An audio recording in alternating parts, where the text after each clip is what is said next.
നമസ്കാരം. Intellectual take ഡൗണിൻ്റെ പുതിയ video സീരീസിലേക്ക് നിങ്ങൾക്കേവർക്കും സ്വാഗതം. 1595 എഡ്മണ്ട് സ്പെൻസർ എലിസബത്ത് ബ്രോഡിയുമായുള്ള അദ്ദേഹത്തിൻ്റെ വിവാഹവേളയിൽ ഒരു മംഗളഗാനം പ്രസിദ്ധീകരിച്ചു. മണവാട്ടിക്കുള്ള അനന്തമായ സ്മാരകം എന്നർത്ഥമാക്കുന്ന എപ്പിത്തലാമിയൻ എന്നാണ് കവി അതിനെ വിശേഷിപ്പിച്ചത്. അത് വിവാഹത്തെ പറ്റിയുള്ള ആദ്യ കാഴ്ചപ്പാടിൻ്റെ സൗന്ദര്യം, അതിലൊരു സാഹസികത, പ്രാപ്തി എന്നിവയ്ക്കെല്ലാം ശാശ്വതമായ ഒരു കാവ്യാത്മക പ്രഭാവം നൽകുന്നു. സ്പെൻസറുടെ കവിതയുടെ കേന്ദ്രബിന്ദുവും അതുപോലെ വിവാഹത്തിന്റെ കേന്ദ്രബിന്ദുവും എന്നത് പങ്കാളികളുടെ ശരീരത്തിന്റെയും മനസ്സിന്റെയും ഐക്യപ്പെടലാണ്. അവർ തങ്ങളുടെ വിവാഹ വാഗ്ദാനം പൂർത്തീകരിക്കുന്നത് അവരുടെ ശരീരങ്ങൾ തമ്മിലുള്ള കൂടിച്ചേരലിലൂടെയാണ്. അങ്ങനെ അതിൽ നിന്നും ഒരു പുതിയ ജീവൻ ഉത്ഭവിക്കുന്നു. ആ ജീവൻ അവരുടെ വിഷ്ഫുൾ വാവ്ന് ഇഫക്റ്റ് നൽകുന്നു. ഈ രീതിയിലൂടെ അവരുടെ യൂണിയൻ ക്ഷണികമായി മിന്നിമറയുന്ന ആഹ്ലാദത്തെ വലിയൊരു ഭാവി തലമുറയിലൂടെ നീണ്ടു നിൽക്കുന്ന സന്തോഷത്തെ അറിയിപ്പിക്കുന്നു. അവരുടെ കമ്മിറ്റ്മെന്റ് അതിന്റെ ലിവിംഗ് ഫ്രൂട്ട് പോലെ തന്നെ അനന്തവുമാണ്. കവി എപ്പിത്തലാമിയനിലൂടെ പറയുന്നത് വിവാഹം എന്നത് സമൂഹത്തിനോ മതത്തിനോ അധികാരികൾക്കോ വെറും സോളംനൈസ് മാത്രം ചെയ്യാൻ കഴിയുന്ന ഒരു സ്വാഭാവിക ബന്ധമാണ് എന്നാണ്. അവർക്ക് അതിലുള്ള part is nothing more or nothing less.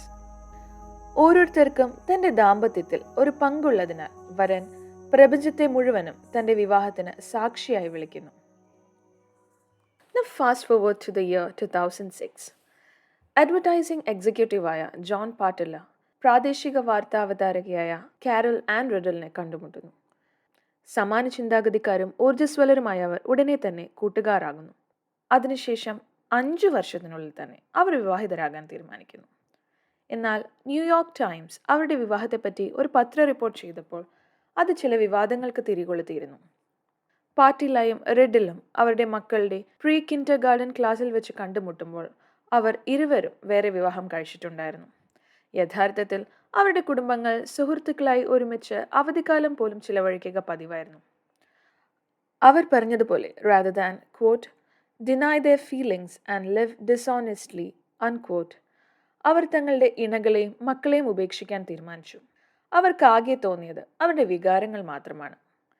Miss റിഡൽ ഇതിനെ വിശേഷിപ്പിച്ചത് quote unconditional and all encompassing. It was a gift, but I had to earn it. Were we brave enough to hold hands and jump? Unquote.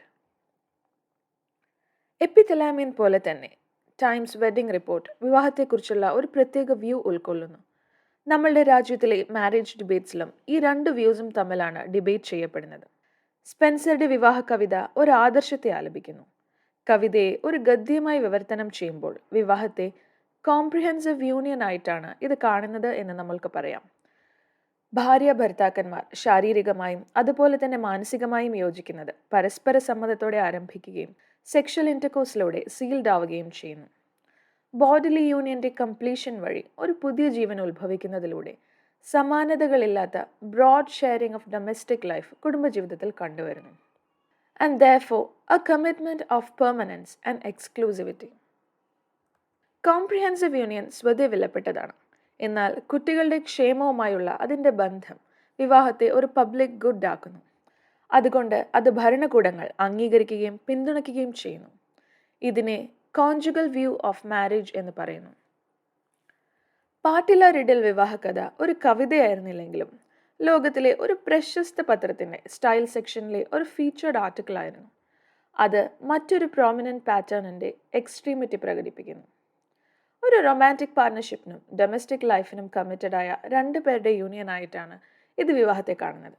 പ്രധാനമായും ഒരു emotional union, merely enhanced by whatever sexual activity the partners find agreeable.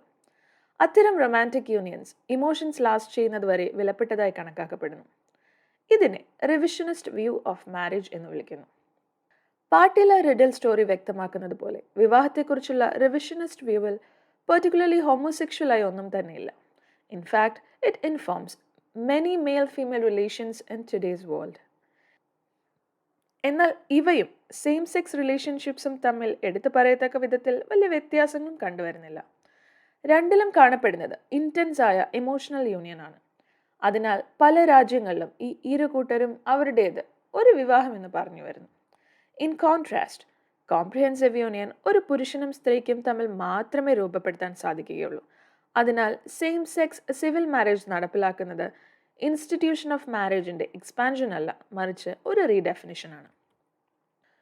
പുറം രാജ്യങ്ങളിൽ നിലവിലുള്ള no fault divorce, അതുപോലെ നമ്മളുടെ രാജ്യത്തിൽ development സ്റ്റേജിലുള്ള irretrievable breakdown of marriage തുടങ്ങിയവകൾ കോൺജുഗൽ വ്യൂവിനെ റീപ്ലേസ് ചെയ്തുകൊണ്ടിരിക്കുന്ന റിവിഷനിസ്റ്റ് വ്യൂവിന്റെ സോളിഡ് ഇൻഡിക്കേറ്റേഴ്സ് ആണ്. അതുകൊണ്ട് തന്നെ നമ്മുടെ രാജ്യത്തിലെ നിയമതത്വത്തിന്റെ അന്തസ്സ് റിവിഷനിസ്റ്റ് വ്യൂവിലേക്ക് മാറ്റപ്പെട്ടുകൊണ്ടിരിക്കുന്നു. അങ്ങനെ ചെയ്യുമ്പോൾ ഇത് മാരേജ് റെവല്യൂഷന്റെ മോറൽ ആൻഡ് കൾച്ചറൽ സ്പോയിൽസ് വർദ്ധിപ്പിക്കുകയും അത് വീണ്ടെടുക്കുന്നത് മുമ്പത്തെക്കാളും കഠിനമാക്കുകയും ചെയ്യും. Also we shall argue in this series. Already ലോകമെമ്പാടും ഈ പറഞ്ഞ റിവിഷനിസ്റ്റ് വ്യൂവും ട്രഡീഷണൽ വ്യൂവും തമ്മിലുള്ള പോളറൈസേഷൻ കാണാൻ കഴിയും. കാനഡയിലെ സ്പോർട്സ് കാസ്റ്റർ ഡാമിയൻ ഗോർഡനെ ട്വിറ്ററിൽ കോൺജുഗൽ മാരേജിനുള്ള പിന്തുണ പ്രകടിപ്പിച്ചതിന് ജോലിയിൽ നിന്ന് പുറത്താക്കിയിരുന്നു. US-ലെ ജോർജിയയിൽ സെന്റേഴ്സ് ഫോർ ഡിസീസ് കൺട്രോളുമായി കരാറിൽ ഏർപ്പെട്ടിരുന്ന ഒരു കൗൺസിലറെ അയാൾ മതപരമായ കാരണങ്ങളാൽ സെയിം സെക്സ് റിലേഷൻഷിപ്പിലുള്ള ഒരാളെ മറ്റൊരു കൗൺസിലർക്ക് റെഫർ ചെയ്തു എന്നതുകൊണ്ട് ഇൻവെസ്റ്റിഗേഷനൊടുവിൽ പിരിച്ചുവിട്ടിരുന്നു. ഒരു ലെസ്ബിയൻ ദമ്പതികളുടെ സെയിം സെക്സ് വെഡ്ഡിങ്ങിന് തങ്ങളുടെ വെന്യൂ ഉപയോഗിക്കുന്നത് നിഷേധിച്ചതിന് ന്യൂജേഴ്സിയിലെ ലോക്കൽ മിനിസ്ട്രിയെ ടാക്സ് എക്സംഷൻസിൽ നിന്നും ഒഴിവാക്കി. ഒരു സെയിം സെക്സ് കമ്മിറ്റ്മെന്റിന്റെ വിവാഹ ഫോട്ടോ എടുക്കാൻ വിസമ്മതിച്ചതിന് New Mexico human rights commission ഒരു ഫോട്ടോഗ്രാഫറിനെ പ്രോസിക്യൂട്ട് ചെയ്തു. മാസച്യൂസെറ്റ്സിൽ കാത്തലിക് ചർച്ച് പ്രിൻസിപ്പിൾസ് ലംഘിച്ച് കുട്ടികളെ സെയിം സെക്സ് കോഹാബിറ്റൻസിന്റെ കൂടെ താമസിപ്പിക്കുന്നതിന് വിസമ്മതിച്ചതിന് സഭ തന്റെ അഡോപ്ഷൻ സർവീസസ് ഉപേക്ഷിക്കേണ്ടി വന്നു. പബ്ലിക് സ്കൂൾസിൽ ലോ ഓഫ് കോമൺവെൽത്തിന്റെ പിൻബലത്തിൽ സെയിം സെക്സ് സിവിൽ മാരേജിനെ കുറിച്ച് വിദ്യാർത്ഥികളെ പഠിപ്പിക്കാൻ തുടങ്ങിയപ്പോൾ അതിൽ നിന്നും തങ്ങളുടെ കുട്ടികളെ വിട്ടുനിർത്താൻ മാതാപിതാക്കൾക്ക് അവകാശമില്ല എന്ന് കോടതി വിധിച്ചു. നിയമത്തിന്റെയും സംസ്കാരത്തിന്റെയും പരസ്പര സ്വാധീനം കാരണം ഉയർന്നു വരുന്ന ലീഗൽ ട്രെൻഡ്സ് സോഷ്യൽ ട്രെൻഡ്സിൽ മിറേർഡ് ആവുന്നുണ്ട്.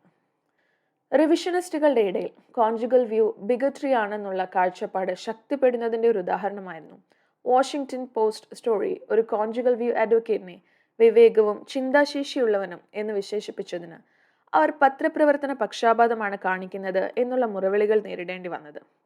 പ്രകോപിതരായ വായനക്കാർ ഒരു കൂക്ലക്സ് ക്ലാൻ അംഗത്തിലെ സാങ്കല്പിക പഫ്പേസുമായി ആ പ്രൊഫൈലിനെ താരതമ്യം ചെയ്തു. ഒരു New York times columnist conjugal marriage പ്രൊപ്പനൻസിനെ വർഗീയവാദികൾ എന്ന് വിളിച്ചിരുന്നു. വിവാഹത്തെ ലീഗലി റീഡിഫൈൻ ചെയ്യാൻ പ്രേരിപ്പിക്കുന്ന ഓർഗനൈസേഷൻസ് തങ്ങളെ human rights ചാമ്പ്യന്മാരായും opponents of hate ആയുമാണ് ചിത്രീകരിക്കുന്നത്. നമ്മുടെ നാട്ടിൽ ചില പ്രോഗ്രസിവിസ്റ്റുകൾ കോൺജുഗൽ വ്യൂ ഹോൾഡ് ചെയ്യുന്നവരെ ഫോബിക് അല്ലെങ്കിൽ ഔട്ട്ഡേറ്റഡ് ചിന്താഗതിയുള്ളവർ എന്നും വിമർശിക്കുന്നത് പല സോഷ്യൽ പ്ലാറ്റ്ഫോംസിലും കണ്ടുവരുന്നുണ്ട്. ഇൻ സമ്മറി, കാലങ്ങളായിട്ട് conjugal view of marriage, law, അതോടൊപ്പം ലിറ്ററേച്ചർ, ആർട്ട്, ഫിലോസഫി, റിലിജിയൻ, മറ്റ് സോഷ്യൽ പ്രാക്ടീസസ് എന്നിവയെ ഒഴിവാക്കിയിട്ടുണ്ട്. ഈ വിഷനിൽ മാരേജ് എന്ന് പറയുന്നത് ശാരീരികവും വൈകാരികവും ആത്മീയവുമായ ഒരു ബന്ധമാണ്. ഈ കോംപ്രിഹെൻസീവ്നെസ് ഇതിനെ മറ്റുള്ളവയിൽ നിന്ന് വേർതിരിച്ചിരിക്കുന്നു. ഇങ്ങനെ ഈ സ്നേഹം കുടുംബജീവിതത്തിന്റെ വിശാലമായ പങ്കുവയ്ക്കലിലേക്കും ജീവിതകാലം മുഴുവനുമുള്ള വിശ്വസ്തതയിലേക്കും ഒഴുകിച്ചെല്ലുന്നു. അതിനാൽ തന്നെ ഇങ്ങനെ മനസ്സിലാക്കപ്പെട്ട വിവാഹത്തിൽ ലോകം പ്രതീക്ഷ ഉറപ്പിക്കുകയും അതിന്റെ അൾട്ടിമേറ്റ് റിന്യൂവൽ കണ്ടെത്തുകയും ചെയ്യുന്നു. രണ്ടാമത്തേതായ റിവിഷനിസ്റ്റ് വ്യൂ കഴിഞ്ഞ സെവറൽ ഡെക്കേഡ്സിന്റെ മാരേജ് പോളിസി റിഫോംസ് ലോകമെമ്പാടും ഇൻഫോം ചെയ്തിരുന്നു. ഈ വിഷനിൽ അടിസ്ഥാനപരമായിട്ട് ഒരു ലവിംഗ് ഇമോഷണൽ ബോണ്ട് പങ്കാളികൾ തമ്മിൽ വിശേഷിപ്പിക്കുന്നുവെങ്കിലും അത് അവരിൽ നിന്ന് കടന്ന് ഒന്നിലേക്കും പോകണമെന്നില്ല. അതിൽ വിശ്വസ്തത ആത്യന്തികമായി ഒരാളുടെ സ്വന്തം ആഗ്രഹങ്ങൾക്ക് വിധേയമാണ്. അതിനാൽ തന്നെ ഇങ്ങനെ മനസ്സിലാക്കപ്പെട്ട വിവാഹത്തിൽ പങ്കാളികൾ അവരുടെ ഇമോഷണൽ ഫുൾഫിൽമെന്റ് തേടുന്നു. അത് കണ്ടെത്തുന്നിടത്തോളം കാലം അത് നിലനിൽക്കുകയും ചെയ്യുന്നു. അങ്ങനെ വരുമ്പോൾ ഗേ മാരേജ് ഡിബേറ്റ് ശരിക്കും ഹോമോസെക്ഷുവാലിറ്റിയെ കുറിച്ചല്ല, മറിച്ച് മാരേജിനെ പറ്റിയാണ്. അത് ആരെയാണ് വിവാഹം കഴിക്കാൻ അനുവദിക്കുന്നു എന്നതിനെ കുറിച്ചല്ല, മറിച്ച് വിവാഹം എന്താണ് എന്നതിനെ കുറിച്ചാണ് ചർച്ച ചെയ്യുന്നത്. ഞങ്ങൾ ഈ അപ്കമിങ് മാരേജ് സീരീസിലൂടെ നിങ്ങളെ കാണിക്കുവാൻ ആഗ്രഹിക്കുന്നത് ഇതാണ്. ഞങ്ങളുടെ എസെൻഷ്യൽ ക്ലെയിംസ് സംക്ഷിപ്തമായി പറയുകയാണെങ്കിൽ, വ്യക്തിപരമായ ഐക്യത്തിന്റെയും അനുബന്ധ ജീവിത രീതിയുടെയും ഒരു ഡിസ്റ്റിങ്ക്ട് ഫോം ഉണ്ട്. ഇതിനെ കാലങ്ങളായി വിവാഹം എന്ന് വിളിച്ചു വരുന്നു. ഇതിന്റെ അടിസ്ഥാന സവിശേഷതകൾ വ്യക്തികളുടെയോ സംസ്കാരങ്ങളുടെയോ പ്രിഫറൻസസിനെ ആശ്രയിക്കുന്നില്ല. വ്യക്തികളും ദമ്പതികളും മുഴുവൻ സൊസൈറ്റിയും അന്വേഷിക്കുകയും വിലമതിക്കുകയും ചെയ്യുന്ന ഒരു പേഴ്സണൽ ആൻഡ് സോഷ്യൽ റിയാലിറ്റിയായി ഇത് വളരെ കാലമായി നിലനിൽക്കുന്നു. എന്നാൽ ഇതൊരു മോറൽ റിയാലിറ്റി കൂടിയാണ്. വസ്തുനിഷ്ഠമായ ഘടനയുള്ള ഒരു മനുഷ്യ നന്മ, അങ്ങനെ ജീവിക്കുന്നത് ഇസ് ഇൻഹെറന്റ്ലി ഗുഡ് എന്ന് വെച്ചാൽ അത് അതിൽ തന്നെ ഒരു നന്മയാണ്. വിവാഹം എന്നുള്ളത് എപ്പോഴും ആരോഗ്യമുള്ള, ഹാപ്പിയായ, വെൽ ഇൻറ്റഗ്രേറ്റഡ് ആയ കുട്ടികളെ വളർത്തുന്നതിനുള്ള ഏറ്റവും ഇഫക്റ്റീവായ മാർഗമാണ്. ഒരു സൊസൈറ്റിയുടെ ഹെൽത്ത് ആൻഡ് ഓർഡർ എന്നുള്ളത് ആരോഗ്യമുള്ളതും സന്തുഷ്ടവും വെൽ ഇൻറ്റഗ്രേറ്റഡുമായ കുട്ടികളെ വളർത്തുന്നതിനെ ആശ്രയിച്ചിരിക്കുന്നു. അതുകൊണ്ടാണ് ഒരു നിയമവ്യവസ്ഥിതി സാധാരണ സുഹൃത്ത് ബന്ധങ്ങളിൽ ശ്രദ്ധ ചെലുത്തുന്നില്ലെങ്കിലും വിവാഹങ്ങളെ അംഗീകരിക്കുകയും പിന്തുണയ്ക്കുകയും ചെയ്യേണ്ടത്. നോൺ മാരിറ്റൽ റിലേഷൻഷിപ്സിനെ വിവാഹമായി റെക്കഗ്നൈസ് ചെയ്യുന്നത് ഒരു റൈറ്റ് ആണെന്ന് പറയുന്നത് ശരിയായി കണക്കാക്കാൻ കഴിയില്ല. ഇൻഡീഡ് അവ അങ്ങനെ റെക്കഗ്നൈസ് ചെയ്യുന്നത് സോഷ്യൽ ഓർഡർ ഡിപ്പെൻഡ് ചെയ്യുന്ന ഒരു ഇൻസ്റ്റിറ്റ്യൂഷന്റെ ഷേപ്പ് ആൻഡ് സ്പെഷ്യൽ നോംസിന് മങ്ങലേൽപ്പിക്കുകയും ദുർബലമാക്കുകയും അതുവഴി വളരെയധികം ദോഷങ്ങൾ ഉണ്ടാവുകയും ചെയ്യും. അതിനാൽ സെയിം സെക്സ് റിലേഷൻസിന് ആനുകൂല്യങ്ങൾ നൽകുന്നതല്ല, മറിച്ച് പബ്ലിക് മൈൻഡ്സിൽ മാരേജിനെ റീഡിഫൈൻ ചെയ്യുന്നതാണ് കോമൺ ഗുഡ്സ് അല്ലെങ്കിൽ പൊതു നന്മയ്ക്ക് ദോഷം വരുത്തുന്നത്. ദസ് ഫാർ ഇപ്പോഴും പലരും വിചാരിക്കുന്നത് ഞങ്ങൾ സെയിം സെക്സ് അട്രാക്ഷൻസ് ഉള്ള ആളുകൾക്കെതിരാണെന്നും അല്ലെങ്കിൽ ബിഗട്രി കാണിക്കുന്നു എന്നൊക്കെയുമാണ്. എന്നാൽ സത്യം എന്താണെന്ന് വെച്ചാൽ ഞങ്ങൾ കോൺജുഗൽ വ്യൂ ഓഫ് മാരേജിനെ പ്രൊമോട്ട് ചെയ്യുന്നതിലൂടെ സെയിം സെക്സ് പീപ്പിളിനെ എതിർക്കുന്നു എന്ന് പറയുന്നത് is equal to same sex attraction ഉള്ളവർ റിവിഷനിസ്റ്റ് വ്യൂ ഓഫ് മാരേജിനെ പ്രൊമോട്ട് ചെയ്യുന്നത് വഴി ട്രഡീഷണൽ ആളുകളുടെ എഗെയിൻസ്റ്റായി വരികയാണെന്ന് പറയുന്നത് പോലെ ഇരിക്കും. Logically yet another bigotry. Also ഞങ്ങളുടെ ഈ series tries to answer the people who ask what harm does it cause to you or to your marriage. ഇത് ചോദിക്കുന്നവർക്കുള്ള ഒരു വിശദീകരണം കൂടിയാണ് ഈ സീരീസിലൂടെ ഞങ്ങൾ ഉദ്ദേശിക്കുന്നത്. So please be patient until we form our arguments to the series fully to offer your refutation of it.